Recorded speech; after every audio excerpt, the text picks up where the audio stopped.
Hey guys, my name is Brandy Jackson. I'm a teacher here in Florida, and just like most of you, I'm preparing for a year of uncertainty when I look at the 2021 school year, and that causes a lot of stress.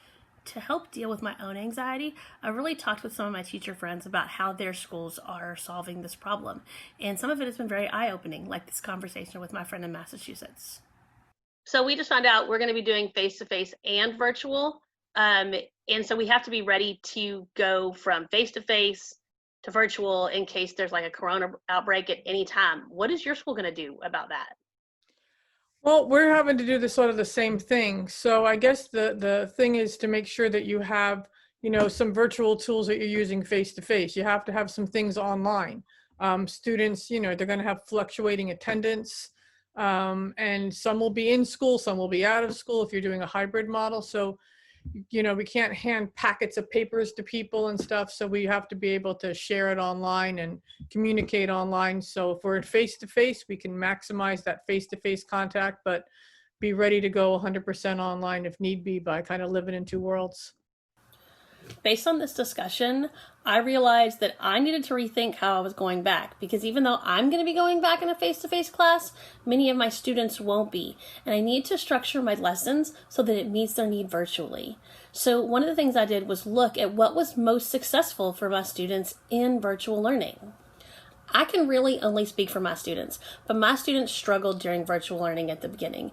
Even though we had a ton of digital tools that we had been using in the classroom all year long, they didn't have the ability to move from that learning management system to the assessment tool and get to the instructional materials and move back and forth. That was just too hard for them. And so I needed to structure my lessons differently. And the tool I found was Scoutlier. It was fast, it was easy for me to build with, and my students could use it independently. It worked. The reason Scoutlier worked in my classroom because of the way it uses instructional design. Everything is scaffolded. At the activity level, I could share instructions, what I wanted them to do. Inside the activity, there were tasks where I could link them directly to the learning materials they needed to use. And then steps. What did I need them to do? And Scoutlier let me ask them anything because they could answer in text, images, video, and audio recordings, so I could see exactly what my students were doing, and I could see it in real time. Now you might be saying my school has a learning management system and I'm required to use it. That's okay, because Scoutlier integrates with any learning management system.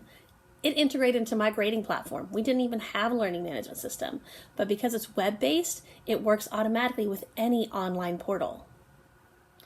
There are still so many questions about what this year is going to be like, but Scoutlier answers the most important ones for me.